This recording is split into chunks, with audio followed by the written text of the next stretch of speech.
Bienvenidos. La gran mentira sobre Siria comienza a salir a la luz, mientras los intereses externos sobre ese país se enfrentan con mayor fuerza y explicitez. ¿Podrá el pueblo sirio acabar con esta guerra que le es cada vez más ajena? Estados Unidos vuelve a confirmar que espera un cambio de régimen en Siria y que quiere ayudar a la población local a celebrar unas elecciones nuevas. Tal información ha sido difundida por el Departamento de Estado norteamericano y antes el periódico The New York Times publicó un artículo en el que se afirmaba que Washington ha desestimado encontrar una resolución pacífica para el conflicto en el país árabe. Según el rotativo, a partir de ahora Estados Unidos va a aumentar la ayuda que proporciona a la oposición y tratará de crear una coalición de países que tendrían por objetivo derrocar al presidente Bashar al-Assad. El analista político Rómulo Pardo Silva opina que Siria es uno de los puntos en el plan que tiene Estados Unidos para combatir su propia crisis sistémica. Lo que yo he visto es que Estados Unidos desde el comienzo no buscó una solución pacífica, buscó una vía violenta. Lo que Estados Unidos hace es aplicar en los hechos, en Siria, algo que determinó hace mucho tiempo. Siria estaba en una lista para ser controlada, dominada, sometida, también Líbano, también Irán. Mi interpretación es que Estados Unidos, en su cúpula, sabe que está en una crisis sistémica. Está perdiendo fuerza económica, fuerza política, y el futuro, particularmente de recursos, es muy grave, muy amenazante. Y esa cúpula político-militar lo que está buscando es una salida a través de la supremacía. Y la advertencia de Damasco de que va a utilizar armas químicas en caso de una agresión externa ha causado preocupación en Occidente. Así, Barack Obama afirma que Bashar al-Assad tendrá toda la responsabilidad si definitivamente da este paso. Mientras el presidente ruso declara que destituir al líder sirio de manera inconstitucional llevaría a una guerra civil interminable. Bricio Segovia nos ofrece más detalles. El presidente ruso ha sido claro al advertir que Siria podría enfrentarse a una guerra civil indefinida si se acabara destituyendo a su presidente, a Bashar al-Assad, de manera inconstitucional. Vladimir Putin hizo estas declaraciones en rueda de prensa justo después de reunirse con el primer ministro italiano, Mario Monti. Queremos que se logre la paz y que todas las personas que viven en este territorio, en este estado, tanto los que están representados por los grupos pequeños como los que constituyen la mayoría, que todos ellos se pongan de acuerdo entre sí y encuentren un medio aceptable para todos de gobernar y participar en la gestión del país, garantizando la seguridad de todos estos grupos étnicos y religiosos en el futuro. Tememos que si el gobierno actual del país es destituido de forma inconstitucional, la oposición y el gabinete actual cambiarán de lugar. Unos acabarán a la cabeza del país y los otros pasarán a la oposición. Entonces la guerra civil será interminable. Precisamente para evitar eso, Vladimir Putin proponía un orden de actuación en Siria, que comenzaría con el cese de la violencia y a partir de aquí le seguiría un establecimiento de las negociaciones, una búsqueda de la solución a este conflicto y también la definición de las que serían las bases constitucionales para una futura sociedad siria. Asimismo, Putin ha destacado que la reciente decisión de prolongar la misión de observadores de la ONU en Siria demuestra que es posible hallar sobre la plataforma de la ONU fórmulas de compromisos y acuerdos universales en beneficio del pueblo sirio, pese a las discrepancias en el orden de prioridades ante este conflicto. Por su parte, el primer ministro italiano, Mario Monti, ha propuesto que se lleve a cabo un gobierno de transición, un gobierno que incluya a todas las partes y a todas las posturas que se encuentran ante el conflicto sirio en estos momentos. Pero en esta reunión entre Vladimir Putin y Mario Monti no ha sido en el único lugar donde se ha hablado del conflicto sirio. También lo han hecho los ministros de Exteriores de la Unión Europea en Bruselas y precisamente allí han decidido ampliar ampliar las sanciones a las personas y a entidades próximas al régimen de Al-Assad. También se ha endurecido el embargo de armas, algo que ya ha despertado las declaraciones de algunos expertos de la comunidad internacional. Con este nuevo embargo, la Unión Europea lo que supongo que intentará certificar es que otros países hagan efectivo sus acuerdos comerciales en materia de armas con el Estado sirio. Eso es lo que yo interpreto como un embargo armamentístico, ya que mientras tanto siguen armando en base a la ayuda supuestamente humanitaria a la oposición armada siria.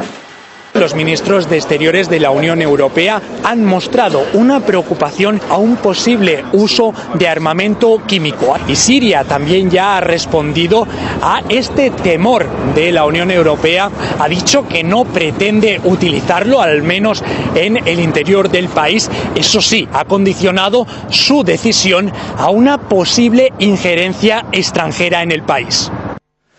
Y en las filas del opositor Ejército Libre Sirio están operando integrantes de la organización terrorista Al-Qaeda y su número supera ya a los 6.000. Así lo señalan varios medios, citando como fuentes a las entidades de seguridad de Arabia Saudí. El anuncio llega tras la toma de uno de los puntos sirios de control en la frontera con Turquía. De acuerdo con los datos revelados, algunos combatientes de Argelia, Arabia Saudí, Egipto y Túnez están luchando junto con los opositores para la creación de un gobierno islamista. Mientras Damasco advierte sobre el intento de algunos grupos armados del Líbano de penetrar a la provincia de Homs. El analista Benito García Pedraza cree que Estados Unidos alimenta a Al-Qaeda a nivel político y económico para extender su poder. Es una noticia a nivel internacional de que efectivamente la presunta resistencia islámica, por cierto, Siria, pues está fundamentalmente integrada por miembros de Al-Qaeda a nivel internacional, es decir, que mayoritariamente vienen de fuera de Siria, porque evidentemente los sirios no están interesados en destruir su país. Entonces, Al-Qaeda y esta resistencia islámica pues utiliza mercenarios del resto del mundo musulmán para combatir en el país. Estados Unidos está muy interesado en que Al-Qaeda no se hunda, no desaparezca, y la alimenta periódicamente a nivel económico, a nivel político, a nivel intelectual, para seguir extendiendo sus tentáculos por el resto del mundo, junto con el país, digamos, que es la matriz ideológica de Al-Qaeda, que es Arabia Saudita. Y básicamente Al-Qaeda está actuando ahora mismo en Oriente Medio para destruir dos países adversarios de Estados Unidos, como son Siria e Irán. Estados Unidos lo que le interesaría es instaurar en estos países de Oriente Medio democracias ad hoc, democracias tuteladas. Afortunadamente los países de estos países, los pueblos de estos países, quiero decir, pues se oponen a estos intereses imperiales. Bagdad ha advertido que no está conforme con la Liga Árabe, que insta al presidente sirio Bashar al-Assad a dejar su puesto y a transferir el poder a un órgano transitorio. La declaración se ha realizado justo en el día en el que Irak ha registrado el mayor número de víctimas mortales en los últimos 2 años a causa de varios atentados en los que más de 100 personas fallecieron y unas 260 resultaron heridas. Unos 40 ataques aislados con coche-bombas y otros dispositivos explosivos fueron perpetrados este lunes en la capital y en diferentes localidades del país. Actualmente, este estado vive una escalada de violencia dirigida contra las fuerzas de seguridad y las comunidades chiíes. El día antes de estas agresiones, el nuevo líder de Al-Qaeda advirtió que su grupo terrorista intentaría restablecer su influencia en el país. Los enfrentamientos religiosos que se registran en Irak son un resultado directo de la intervención de Estados Unidos. Es la opinión del periodista Ilya Topper. Todo el enfrentamiento sectario entre diferentes facciones religiosas es un resultado directo de la intervención de Estados Unidos. Me explico. Pese a hablar de democracia, Estados Unidos, al llegar a Irak, que era una dictadura, no estableció un sistema democrático, sino todo lo contrario, estableció un sistema tribal y de facciones sectarias. Antes de llegar a Estados Unidos, en Irak había una dictadura, pero una dictadura con un pueblo habituado a pensar en ideologías, partidos, movimientos políticos, es decir, elementos democráticos de la vida política. Estados Unidos, al llegar, instauró un consejo provisional compuesto por facciones religiosas y étnicas. Eso no es democracia. Desde el mismo principio de su llegada, Estados Unidos ha hecho todo lo posible para impedir el desarrollo de una sociedad democrática. Las autoridades iraníes han amenazado con enriquecer uranio hasta un 56% si continúa la presión internacional contra su programa nuclear. Así lo ha expresado un asesor del máximo líder religioso de la República Islámica.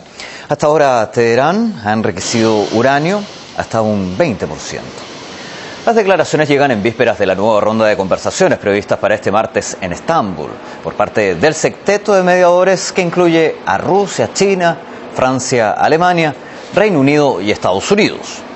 Además, un alto funcionario iraní desmintió que su país vaya a cerrar el estrecho de Hormuz. Por otro lado, las autoridades de Irán y Ecuador han rechazado las acusaciones de empresarios de este país latinoamericano acerca de unos supuestos acuerdos entre ambas naciones. Según estas denuncias, los convenios podrían permitir el lavado de activos iraníes gracias a un mecanismo de triangulación financiera. Y en el contexto de esta supuesta relación, el embajador estadounidense en el país sudamericano advirtió a Quito que puede recibir sanciones si profundiza en sus relaciones con Teherán. Una advertencia que lleva al periodista Rubén Lara a considerar que Irán debe defenderse, ya que la presión y las multas de Occidente no van a cesar. Yo creo que la presión de Occidente sobre Irán, tanto de Estados Unidos, Israel, todo Occidente en general, va en aumento y yo creo que casi no tendrá fin.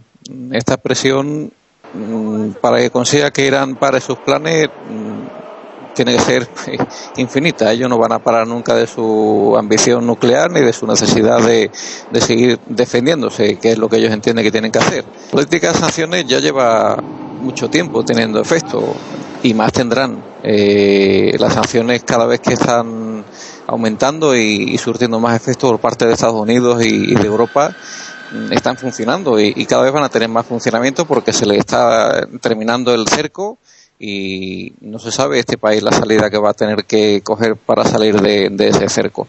Pero sí, estoy convencido de que están funcionando y van a llegar a hacer que salte por los aires la situación. Buscó una vía violenta. Lo que Estados Unidos hace es aplicar en los hechos, en Siria, algo que determinó hace mucho tiempo. Siria estaba en una lista para hacer en el que se afirmaba que Washington ha desestimado encontrar una resolución pacífica para el conflicto en el país árabe. Según el rotativo, a partir de ahora Estados Unidos va a aumentar la ayuda que proporciona a la oposición y tratará de crear una coalición de países que tendrían por objetivo derrocar a más ajena. Estados Unidos vuelve a confirmar que espera un cambio de régimen en Siria y que quiere ayudar a la población local a celebrar unas elecciones nuevas. Tal información ha sido difundida por el Departamento de Estado norteamericano y antes el periódico The New York Times publicó un artículo del presidente Bashar al-Assad. El analista político Rómulo Pardo Silva opina que Siria es uno de los puntos en el plan que tiene Estados Unidos para combatir su propia crisis sistémica. Lo que yo he visto es que Estados Unidos desde el comienzo no buscó una solución pacífica. Bienvenidos. La gran mentira sobre Siria comienza a salir a la luz, mientras los intereses externos sobre ese país se enfrentan con mayor fuerza y explicitez. ¿Podrá el pueblo sirio acabar con esta guerra que le es cada vez